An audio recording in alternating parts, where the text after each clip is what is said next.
So brothers and sisters, alam niyo ba that the only attribute of God mentioned in the Bible 3 times? No? Yung paulit-ulit, 3 beses inulit. No? Alam natin that God is God. Pero hindi po sinabi sa Biblia na blah, blah, blah. Diba? God is blah, blah, blah. No? Alam natin that God is merciful. Pero hindi po sinabing merciful, merciful, merciful is our God. At alam din po natin that our God is justice. No? He's just. Hindi din po sinabi na just. No? But the one thing that God mentioned is His holiness. And holy, holy, holy. Amen? So yun po ang nag-iisang attributes ng Diyos that the Bible emphasizes, no? In its superlative, yung pinakamataas na degree na inuulit. No? In the Bible po, kapag may mga nakikita tayong inuulit, no? Ito po ay in great significance. No? Inuulit 2 beses, pero mga kapatid, ito ay inulit ng 3 beses. Meaning, we must have the greatest regard. Pinakamahalaga ito dahil inulit na 3 beses. So, holy, holy, holy. So, open your Bible on Isaiah chapter 6 verse 3. No? At babasahin ko po sa English. And one called to another and said, Holy, holy, holy is the Lord of hosts. The whole earth is full of His glory. At ito po yung sinasabi sa Tagalog. Sinasabi nila sa isa't isa ang ganito, Banal, banal, banal si Yahweh na makapangyarihan sa lahat. Ang buong daigdig ay puspos ng kanyang kaluwalhatian. Tayong lahat ay yumuko at tayo ay manalangin. Aming Diyos, aming amang makapangyarihan sa lahat, tuloy nga po kami ay nagpapasalamat sa napakagandang pagkakataon ito na pinagkaloob niyo sa bawat isa. Salamat, Panginoon, sa panibagong pribileyo na kami ay muling na itapon niyo sa bahay-sambahan na ito, Panginoon, upang kami ay sama-samang magawitan, magpuri, at higit sa lahat, Panginoon, makinig ng inyong mensahe sa bawat isa sa amin. Panginoon, salamat po sa presensya ng mga kapatiran narito ngayon na patuloy, Panginoon, na dumadalo sa mga pagtitipon, nagpupursige, Panginoon, at sa mga kapatid na namin na hindi namin nakasama dala ng trabaho, kapaguran, Panginoon, kayo po ang patuloy na mag-ingat, Panginoon, at ang panalangin namin sa mga susunod na pagkakataon ay makasama rin namin sila. Muli, Panginoon, samahan niyo po kami ng inyong banal na Espiritu. Makita namin ang inyong mensahe para sa bawat isa, Panginoon. The specific message na makita namin ang aming kalagayan sa inyong harapan, Panginoon. At higit sa lahat, Lord, makita namin ang aplikasyon nito sa aming pang-araw-araw ng Panginoon. Ito ang aming panalangin na puno ng pasasalamat. Sa pangalan ng iyong anak na si Jesus. Amen. So, brothers and sisters, when we talk about the holiness of God, no, ay hindi po sapat yung ating oras. No? But I want to discuss these 3 main points about the holiness of God. Dito tayo magpo-concentrate. At through these points ay maunawaan po natin, no, kung bakit natin ginagawa yung mga bagay na dapat natin gawin. Bakit tayo nagpupursige? Bakit tayo nagpupunta sa church? Bakit tayo naglilingkod? Bakit tayo sumasamba? So, all these things, no, is all about God's holiness. So, mga kapatid, there are 3 points na gusto natin i-discuss, and the first one is the primacy of God's holiness. Primacy. No? Yung mga mahilig sa, kilala niyo si Optimus Prime? Yung mga mahilig sa cartoon niya, Prime. Pag sinabi mo Prime, ano? Primark. Pag sinabi mo Prime, Supreme. pinakamagaling, pinakamataas, inuuna, priority, no? Sovereign lahat ng mag-describe natin, no? So, yun po yung makikita natin, the primacy of God's holiness. No? Wala nang mas holy pa sa Diyos. No? He is superior and He is the priority. No? So mga kapatid, alam naman natin yung istorya ni Moises. Mayroon bang hindi nakakilala kay Moises? No? Meron. Wala. Lahat tayo kilala si Moises. No? So, mga kapatid, di ba si Moises ang inatasan ng Diyos na palayain ang bayan ng Israel sa ilalim ng Ehipto? Israelites from the bondage of Egypt, di ba? Makikita natin dito mga kapatid na Moises knows the holiness of God. Kilala niya itong Diyos. No? Ang Diyos ay kilala niya. And given the task. No? Minsan kasi tayo, minsan nauutosan tayo, minsan naglilingkod tayo sa isang tao, sa ating mga employer. Pero ganun kilala natin sila, di ba? Makunat naman ito eh. Alam mo yun, di naman tayo pinagbibigyan lagi. Geto, yung di ganun magalit yung employer. No? Marami tayong makikitang kapuntasan. But when it comes to God and the service of Moises, he is serving God. Nakita ni Moises yung Diyos na banal, Diyos na makapangyarihan, at nakita niya yung kanyang, yung sabihin natin, greatness at yung kalagayan niya bilang tao.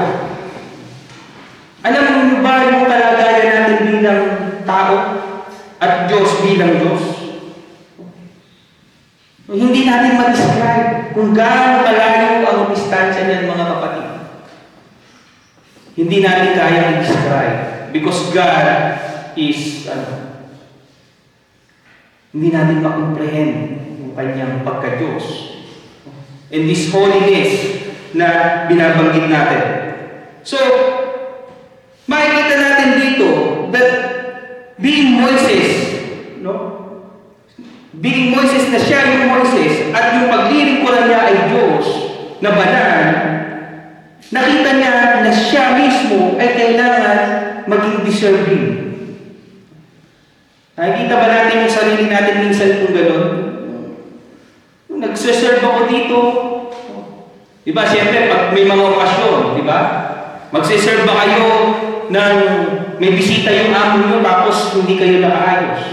So, ganun din yung kalagayan. Somehow, kailangan makapag-adapt tayo doon sa pinaglilingkuran natin. At yun yung nakita ni Moises, na ako, sino ba ako? Kaya nga, nung tinawag si Moises, anong sabi niya? Sabi niya, ako po, ang tatawagin niyo, hindi nga ako magaling magsalita. Sino ba ako? Para palayain ang bayan ng Israel sa pagkakaalipin sa Egypto. Diba? Nakita niya yung difference. Nakita niya. But the thing is, brothers and sisters, there is a preparation. Piniprepare ng Diyos itong si Moises to be a great leader. Diba? Magkaroon ng kaalaman, makilala siya. Ewan ko kung pamilyar kayo doon sa Prince of Egypt. Sino yung pamilyar sa Prince of Egypt? Yung anime o yung mga istorya? Yung pagkabata na istorya ni Moises? Diba? Kilala naman natin si Moises. Inadapt siya, diba? Anak nung Pero, diba? At lumaki siya na may kaalaman ng Egypt. No? So, brothers and sisters, lahat ng pangyayari nito is somehow in preparation for the leadership of Moises. Kasi he is bound for a greater task. He is bound for a greater task. So, as we talk about God's holiness, kung ikaw ay sa isang Diyos na banal, hindi ba dapat ikaw ay nagpapakabanal din? At yun yung nakita ni Moises. Nakita niya yung kanyang kakulangan, nakita niya yung kanyang kahinaan, dahil wala nang papatay. No? Wala nang papatay doon sa Diyos na pinaglilingkuran niya. Pero mga kapatid, kailangan ng preparasyon, no, for his task para ma-achieve ito. The goal is for the people of Israel to free from bondage, to serve a holy God. At kung magse-serve ka sa holy God, His people must be prepared to be holy.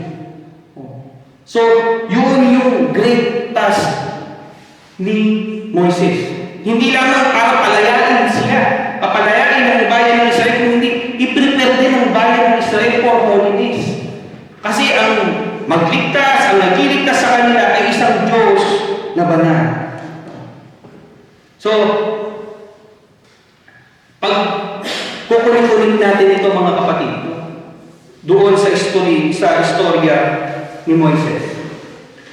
So, another point is the nature of God's holiness. Ano ba yung naturalesa? Minsan kasi sa tao, may yung tayo natural eh. Anong natural? Si Brother Tim, natural yan, ngumiti, palangiti. May mga serious sa atin. Yung nature, what comes, pag nakita nyo, ano yung maiisip nyo about someone.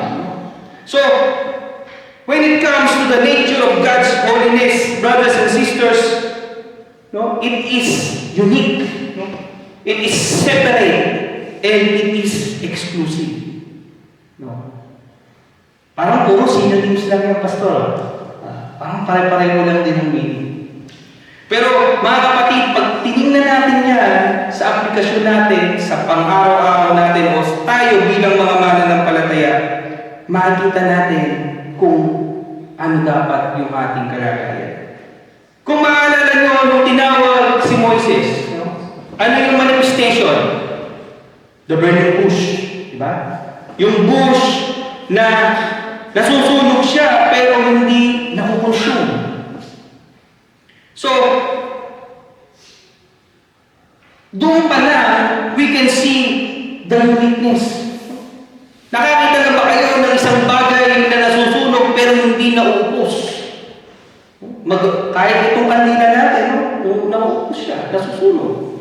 Pero yung pagpapakita ng Diyos, yung unang manifestation ng Diyos doon kay Moses, it is unique.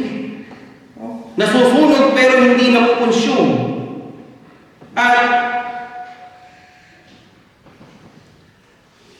even though that we are created in the image of God, mga kapatid, He is unique, hindi po natin siya katulad. He is not a better version of us. Marami kasing nagtuturo na ang Diyos daw ay better version lang ng tao.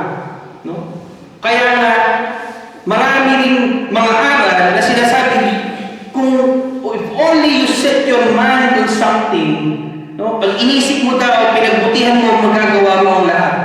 Maraming nagtuturo ngayon ng ganyan. Napilit nilang ini-empower ang tao na walang kinalaman ng Diyos dun sa buhay. Ma-achieve mo lahat yan. Basta masipag ka, hindi mo kailangan ng tulong ng Diyos, maniwala ka sa sarili mo. Marami ngayon ganyan, mga kapatid. Pero, tandaan po natin, hindi po tayo, ang Diyos ay hindi po better version ng tao. And God is different from other gods. Kaya nung ang Diyos ay isinugo si Moises para palayain ang bayan ng Israel, alam niya na sa Ehipto maraming sinasambang mga iba't ibang klase ng Diyos. Pero alam ni Moises na makapangyarihan ang kanyang Diyos. At yun ang tunay na Diyos. Ang problema kasi ngayon, ang dami-daming sinasabi, pare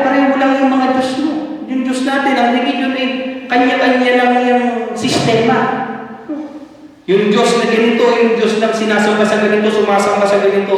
Anapili ka at the end, pare-pareho lang yan. No? Hindi po totoo yun.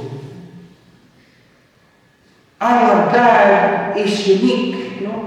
And He is exclusive. No?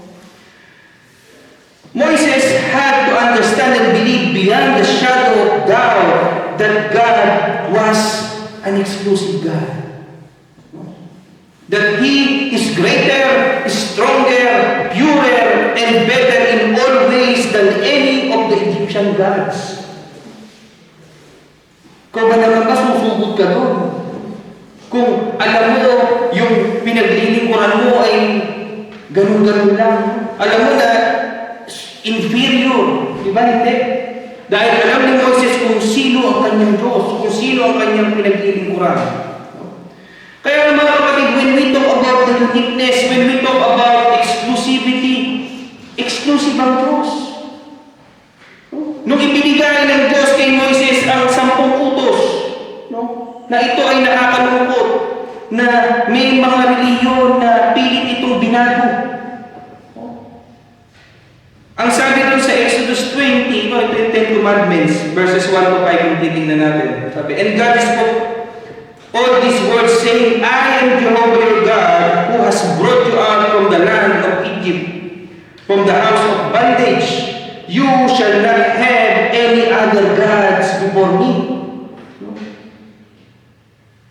You shall not make a graven image. No? Huwag kayong gagawa ng inanyuan, no? Na bagay na inanyuan, or any likeness in heavens above, or in earth beneath, or in the waters under the earth.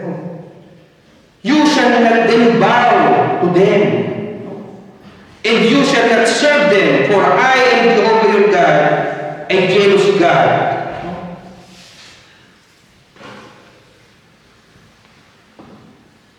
So brothers and sisters, as we dig further, nakita natin ang Diyos ay exclusive. Gusto niya sa Kanya lang siya, sa Kanya lang tayo sasamba. Siya ay Diyos na He is a jealous God. Samantala ngayon, ang dami-daming sinasamba ng tao. May narinig ako, sabi, this is from a sect, no? Sabi nila sa atin, sumasamba daw tayo sa mga inanyuan. No? I am talking about dun sa part nila. No? Sumasamba daw tayo sa mga inanyuan. Pinapahit-pahit pa daw natin yung panyo. Meron nga daw tayo, may multo kulay itim. Pero daw yung paa puti. Kasi nga, doon nga pinapahit yung panyo. Pumuti na, kakapahit. Pero hindi daw totoo yun. Maaaring ngayon, nagkakaroon na ng changes. No? And ang maganda doon, enlightened na yung mga maraming mga leaders, yung sect na yun. Ang sinasabi niya ngayon, mas marami tayong Diyos. Pera, trabaho, lahat. Mas marami tayong Diyos. Hindi na totoo yung Diyos natin yung mga inaniwan na yan. Pero ang malungkot kasi, it is still manifested dun sa mga tradisyon. Diba? May mga prosesyon, may mga... Galingan nito, sabi niya, bakit daw kinukutya ka tayo kasi pinoprosesyon natin natural ka, hindi naman makakalakad mag-isa yun. Binubuhat daw natin. Natural, syempre, hindi mo makakalakad mag-isa. Pero, ang nakakalungkot doon, hindi nila naunawaan Why worship? No? Why worship something na katulad doon? No? Pwede naman natin sambahin yung tunay na Diyos. At sinabi nga niya, no, huwag kayong gumawa ng larawang inanyuan. No? Kahit masabihin mo, para lang kung magpaalala, maalala lang natin. No? When we talk about the holiness, the primacy of God, mga kapatid, kahit anong inanyuan niya, wala kang makatutulad. Walang pwedeng humaling tulad doon sa Diyos kahit gaano pa kaganda yung inukit na yan. No? Kahit ano pa yan. No? Meron isang kwento, no? Ito ay nangyari sa India, isang missionary. At mayroong isang born again na Indian na kabataan. Nagbigay siya ng mga tracts. Siyempre, yung mga tracts, di ba, may mga picture. Pagbigay ng missionary doon sa kabataan ito, napanood yung kabataan na umiyak. Sabi, bakit ka umiyak? Pero ito kasing kabataan ito ay kakonvert niya lang. Newly Christian siya. Wala pang isang buwan. Nung nagbigay ng tracts yung missionary, napanood siya, umiyak. Humaharagulgol. Alam niyo ba kung tinanong ng misyonaryo yung kabataan ito, bakit ka umiyak? Ang sagot ng kabataan, kaya po kasi ako naiyak. Akala ko po kasi ang Diyos na sinasamba ko is greater. Ganito lang pala yung picture. So brothers and sisters, wala po makapag-describe sa Diyos. Even doon sa mga rendition. Kaya nga tayo, as Christian, hindi tayo naniniwala, wala tayong picture. Kahit na yung picture ni Jesus o anumang manifestation, kasi po, hindi po kayang i-describe ng kahit sino ang kaluwalhatian ng Diyos. Amen? It's beyond our description. Any rendition, any description, ito po ay parang humiliation. Kung ikukumpara natin ito doon sa kabanalan at kadakilaan ng Diyos. That is why we don't have any image of God. Bakit pastor yung mga church natin, wala tayong mga ribulto, wala tayong sample. That is the reason, brothers and sisters. We cannot contain, we cannot describe the glory of God. Doon sa mga bagay na katulad. So, in creation, sabi natin, the nature of God in creation, He is not created. May mga tanong pa ng mga pilosopo. Kung tayo ay nilikha ng Diyos, sino ang lumikha sa Diyos? Tanong niyo ba yan? Mga kapatid, hindi po nilikha ang Diyos. Dahil kung nilikha ang Diyos, hindi siya Diyos. Tatandaan niya. When something is created, you cannot be called. If you are created, you cannot be called a creator. Di ba? So, God is not created. Mga kapatid, when we talk about this separation, when we talk about the uniqueness, when we talk about the exclusivity, exclusive. Alam niyo ba na ang bawat isa sa atin ay exclusive? Minsan, sa mga social media, may mga na-interview. Ano yung mga sinasagot? I'm exclusively dating. Alam niyo ba yan? I'm seeing someone. Ibig sabihin nun, exclusive siya, dun lang siya. Mga kapatid, tayo po bilang mananampalataya, we are separated, we are unique, we are exclusive. Kaya nga, tayo mga mananampalataya, we must be separated to the wrongdoings of the world. Kaya madalas sinasabi ko, mahirap maging mananampalataya, mahirap maging Kristiyano, kasi kailangan natin ihiwalay ang ating sarili sa mundo. Sa mga maling tinuturo ng mundo, sa mga maling gawain ng mundo. Especially tayo, mga kabataan. Dumarating ang mga panahon na peer pressure. Diba? May mga kaibigan tayo, hindi naman lahat ng kaibigan ay nasa church. May mga kaklase kayo, kaibigan. At lahat, alam ko lahat tayo pinagdaanan nito ng kabataan natin. Gusto niyo bang matawag na secret agent? Na-share ko na to dati Sabi ko, Christian ka pala. Sabi ba naman sa akin ng kasama ko. Kasi nga, secret agent ako kung sino yung kasama ko, ganun ako Barkada doon, barkada dito, nakikisama. Kung anong ginagawa nila, ganun din ginagawa ko. Kahit na ganun, nanlaki ako sa church. No? Pero hindi ko pa kasi nabuunawaan. No?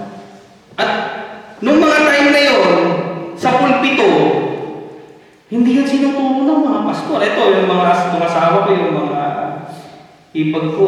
Wala naman nagsasabi niyan sa pulpito, di ba? Na yung diretsuhan. Tayo dito, diretsuhan lang. Real talk lang tayo. Hindi ko sasabihin sa inyo mga kabataan, sige, mag-explore kayo. Ganyan din ako ng bata eh. Hindi. Kasi nung bata ko, kahit ako naman, hindi naman sinabi ng pastor namin eh. Kung sinabi agad ng pastor namin, hindi ko na tinuloy.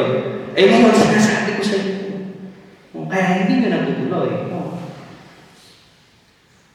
Mga kapatid, mga kabataan, we are separated. Minsan, ang tao sinasabi, sana matanda na lang ako nung nakilala ko si Kristo eh. Sana matanda na lang ako nung naborn again ako. Para natikman ko lahat, di ba? Nakapag-explore ako, nakagawa ako ng mga gusto ko noon. Kaya nga mga kapatid, pag ikaw'y mananampalatayanan, ikaw is separated. You are exclusive. Para ka sa Diyos. Tayo ay consecrated na. Separate from the world. Yun ang ibig sabihin ng pagiging tunay na mananampalataya eh. Pero mga kapatid, kung titingnan natin yung bunga at yung benefits na kayo ay nakakilala ng habang bata pa, mga kabataan, hindi kayo luluha. You will be exempted from all the pains. Kung hindi nyo na naranasan yung mga consequences at yun yung gusto ng Diyos para sa bawat isa sa atin. Yun yung plano niya. Kung bakit kayo dito, yung anak ko, kayo mga kabataan ay naging Kristiyano, nakakilala kayo sa ganyang edad, yun ang plano ng Diyos. For you to be separated. No? Hindi na kayo dadanas pa ng mga kabigatian, ng mga sakit ng pwedeng dali ng mundo. Baka sabi nyo, Pastor, mahilig kasi ako yung mga, alam niyo ba yung disco, ozone? Yung ozone ba yun? Tagal na nangyari yun, yung disco. Isipin nyo, kung yung mga kabataan na yun, ay mga mananampalataya sila. No? At alam nila yung mga ganun ay hindi naman dapat ginagawa. Sana naligtas sana sila sa mga ganung trahedya. Diba? Kaya, minsan dumarating yung panghihinayang sana na-experience ko man lang sana itong ganito nung kabataan ko kasi Christian na ako, hindi ko na huwag po natin panghinayangin. Kasi may plano ang Diyos kung bakit kayo nakakilala habang bata. Maaaring mayroong mangyayari sa inyo hindi maganda pero dahil kayo ay naging mananampalataya, na-exempt na kayo doon. You are being separated. At kayo naman, na tayo naman ng mga magulang, doon na nakaranas ng lahat ng yun. Meron tayong aral din na mapupulot na maituturo natin sa ating mga anak. Totoo? Totoo ba? Amen. So, we are separated, we are exclusive, no? And tandaan natin that one of the nature of God is pure. No? God is the cleanness of all things. No? Siya yung pinaka-malinis, pinaka-dalisay. By nature yun na siya. Wala nang lilinis pa mga kapatid. At yung standard, yun yung standard. Kaya nga nakakalungkot, ang basihan ng maraming tao ay yung paggawa ng mabuti. Hindi nila ma-absorb, hindi nila maunawaan the only reason na nakakagawa sila ng mabuti. No? Dahil sa Diyos, siya yung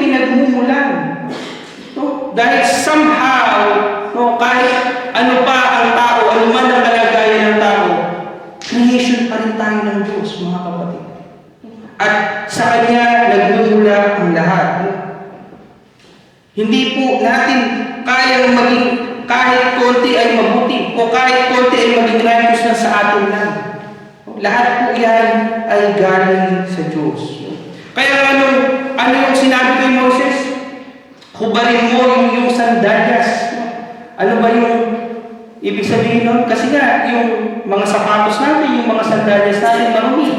No? At dahil marumi yan, hindi tayo pwedeng tumapak doon sa lugar na malinis. No? Sabi niya, no, alisin mo yan because the soil you're stepping on is a holy. Banal itong kinalalagyan mo. Kaya hubarin mo yung pangyapak. Sabi ng Diyos kay Moises.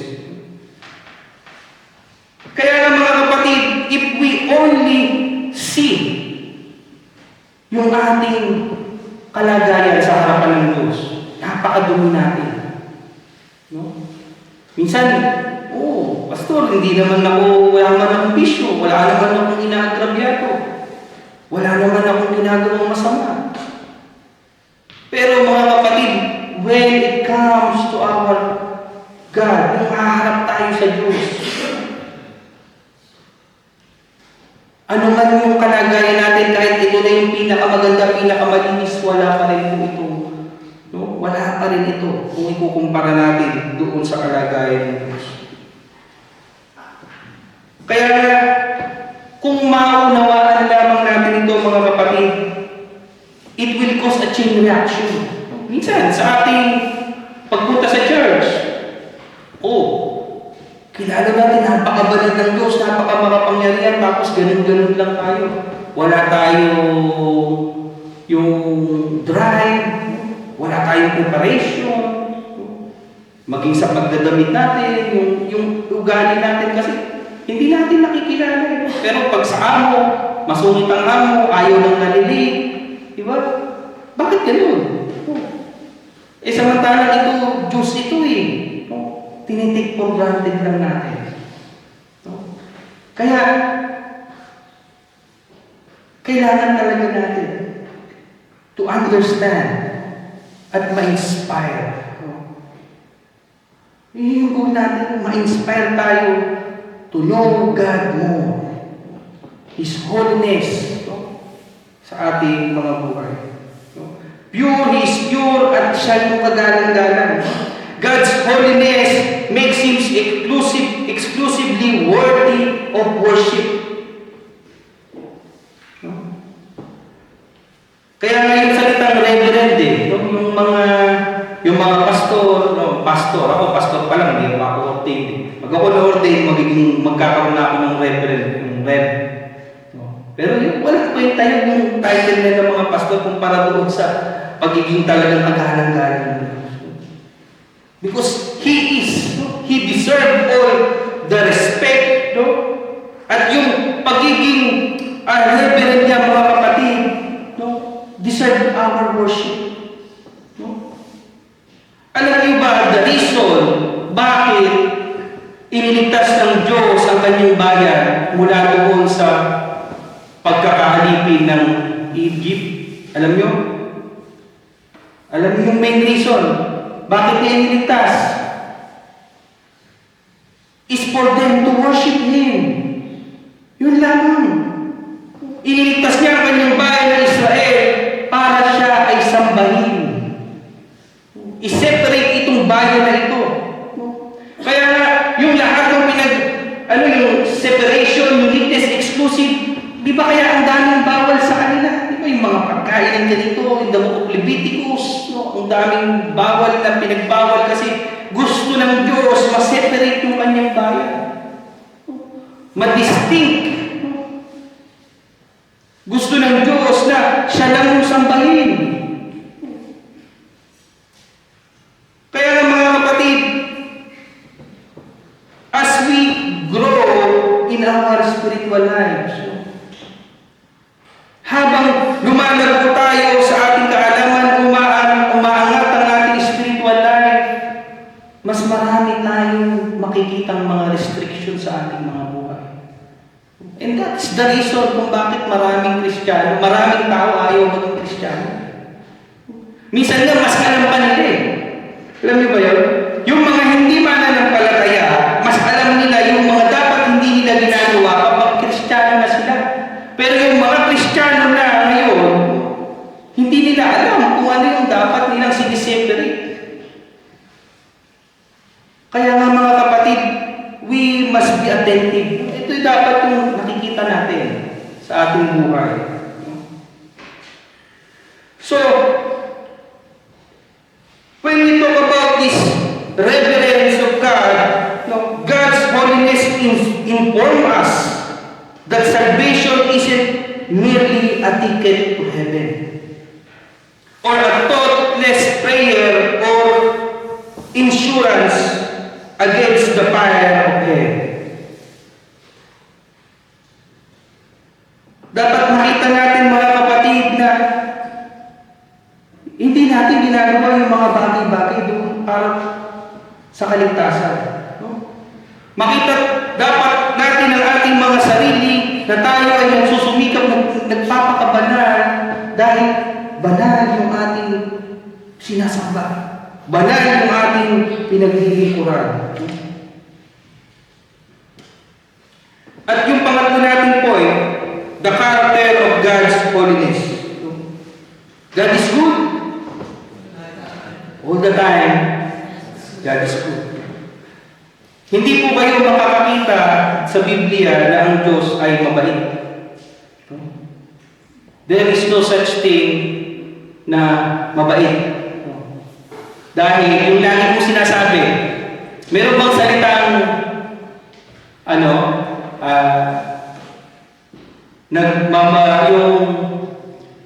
di ba may salitang bait-baitan? Di ba? Ibig sabihin, pag bait-baitan, kaya mong piliin yun eh. No? Kaya mong piliin kung kanino ka mabait. Pero pag mabuti, masama man sa ibang tao, kahit kanino ka nakaharap, mabuti. Kaya totoo yan mga kapatid, ang Diyos ay mabuti. Ano man yung kalagayan po natin sa buhay, hindi po mababago ang katotohanan na ang Diyos ay mabuti.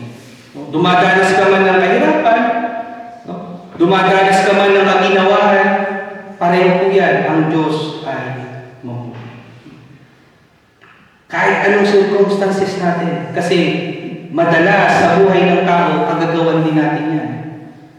We are just earning what we reap and what we sow. Ano yung tinanim natin? Inaani lang din ng tao yan. Pero mga kapatid, when it comes to the character of God, He is good all the time. So, sa pagiging mabuti ng Diyos, mayroong standard. Ang sabi kasi ng maraming tao, kung mabuti talaga ang Diyos, bakit hayaan din magkaroon ng may mapunta sa impyerno? Kung mabuti ang Diyos, okay ka lang, kahit ano pa yung kasalanan mo. Kung mabuti ang Diyos, tatanggapin niya kahit sino ka pa. Diba? Maging sino ka man. Pero hindi nga ganun mga kapatid eh. Dahil mabuti ang Diyos, meron siyang standard. Naintindihan niyo ba yun? Dahil mabuti ka, may standard. Sa tao, sipin niyo to. Mabuti tayo sa mga anak natin. Hindi ka ba magdidisiplina? Nakikita mo ng mali? Hindi mo ba itatama? Hindi porket mabuti ka, sige, mabuti kasi ako kami. Hindi ka mabuti ka man nun kapag hinahayaan mo lang gawin ng anak mo yung gusto niyang gawin. Di ba? So, ganun po, may standard. May ginagawa ang Diyos. Kaya nga, ang nakakalungkot kasi, pilit na binibrainwash ng mundo ito eh. Pilit na binibrainwash ng kung sino-sino na, talagang mabuti ang Diyos mo eh, bakit ganun? Hinahayaan niya yung mga ganitong mangyari. Hinahayaan niya itong ganito. May mga injustices, may mga tragedy, bakit ganun? Pero nga mga kapatid, may standard kasi. There's a standard. Halimbawa, si GB, kababalik lang ang Pilipinas. Ng Italy. Nung paalis ka sa Pilipinas, sumakay ka ng aeroplano, anong airlines mo? Anong airlines sinakyan mo? Ha? tatay. Sinabi nung flight attendant, this is flight, ganito, ganito, going to Mawa. Uling ano na, transfer na. Going to Milan, ganyan. Pero I'm sorry to say na yung ating pong piloto ay nagkasakit kagabi at wala pong magpapalipad. Pero huwag po kayong mag-alala. Magbubunutan po tayo. Isa po sa inyo ang magpapalipad ng eroplano. Kaya kayo? So, when we talk about the standard, hindi ka qualified eh. Nabunot si JP. Hindi ka qualified magpalipad ng eroplano. Diba? So, mga kapatid, talking about this goodness of God, there is a standard. May standard na pinatutupad ng Diyos, mga kapatid. Na yun ay dapat masunod. Hindi dahil siya ay maluwag, hindi dahil siya ay maigpit, dahil siya ay mabuti. At gusto niya ang kabutihan ng lahat. Diba? Kung walang standard yun sa pagpapalipad ng eroplano, makakalipad ba ng maayos yun? Diba? Hindi. Magkakaroon pa ng tragedy kung hindi qualified yung magpapalipad. So, ganoon po ang pwede nating sabihin na maliit na ilustrasyon lamang. No? Para makita natin that the goodness of God has its standard. No? And another character is dangerous. No? Kung maaalala natin doon sa tabernacle, no, of Holies, di ba? Pag hindi mga priest yung nagpumasok, namamatay. No? Namamatay sila.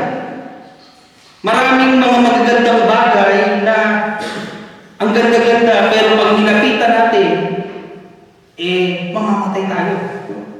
Di ba? Minsan nakikita natin yung pag nasa bukid, kung laki tayo sa bukid, nakita sa probinsya, o kahit dito, may mga lightning. Nakikita natin, ganda-ganda minsan, kumukulog. Liban na lang kung natatakot kayo, pero pag tayo malayo, maganda sa paningin. Pero kung natong ka, malapit ka, tamaan ka, patay ka. Kahit yung liwanag, ito. Naalala niyo ba yung istorya ni Jose Rizal? May lumilipad na paru-paro? Sino nakakaalala nun?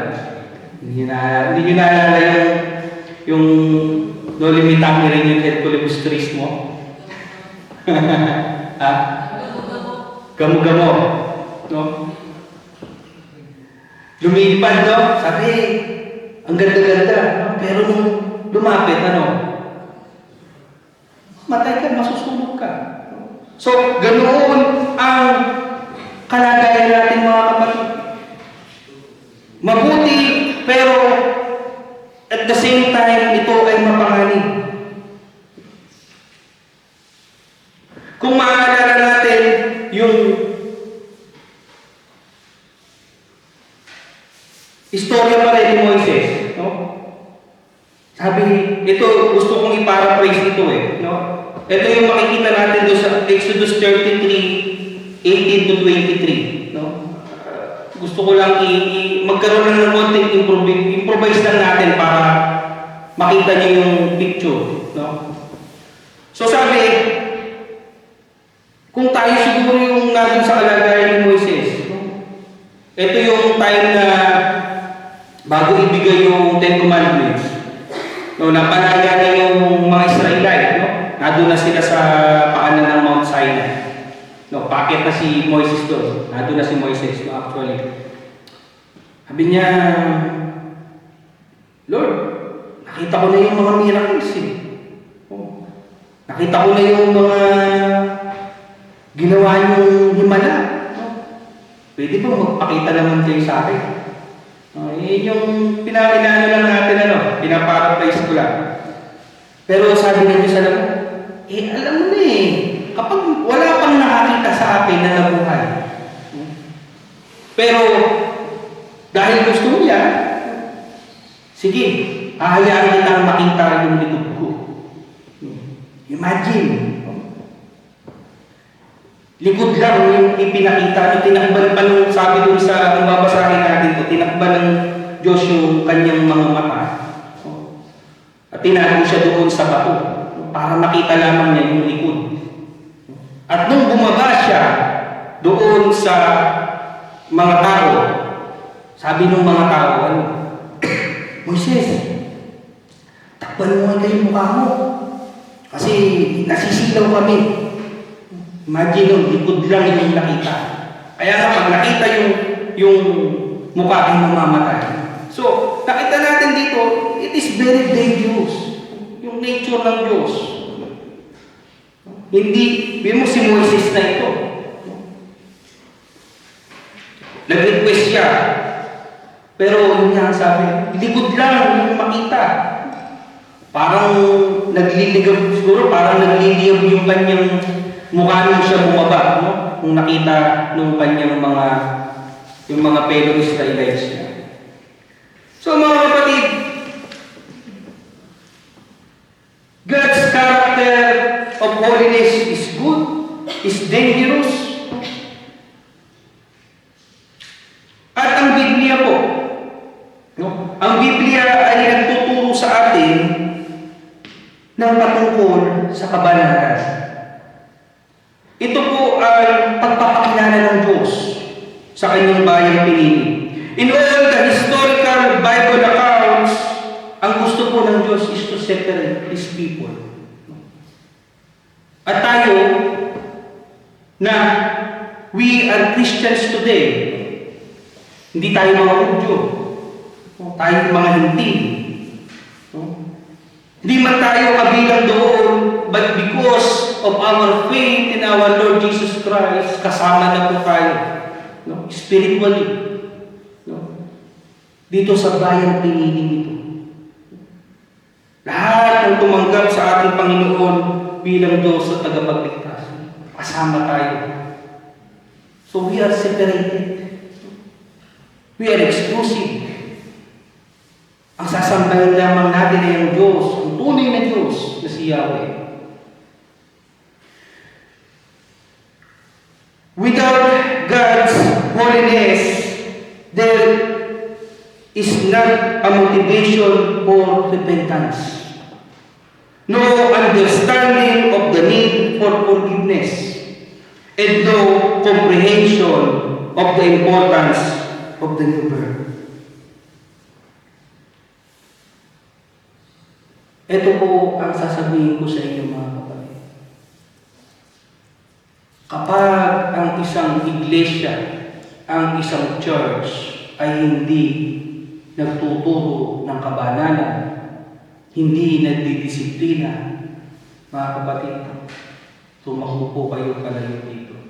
Hindi po ito ang tunay na pananampalataya. Because through all God's account, to all the history, no, biblical accounts, ang pagpapakilala ng Diyos ay siya ay banal. At kung walang kabanalan ng isang sekta o isang reliyon na nagtuturo na, gawin mo lang ito. Sige, okay lang. Umatin ka lang, magkaloob ka. Bahala ka sa buhay mo. Labas kami dyan. Maglingkod ka kung kailan mo gusto. Pero yung bahala ka, dumiskarte ka naman. Hindi po yun ang tunay na tinuturo ng Biblia, mga kapatid.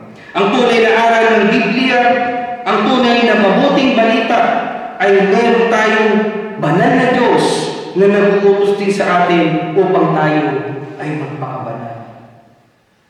Ang sabi po sa ating pagtatapos, ang sabi po sa unang Pedro 1:15-16, dahil ang Diyos na pumili sa inyo ay banal, dapat din kayong magpakabanal sa lahat ng inyong ginagawa, sapagkat nasusulat, magpakabanal kayo, sapagkat ako'y banal. Sa pangalan ng Ama, ng Anak, ng Banal na Espiritu.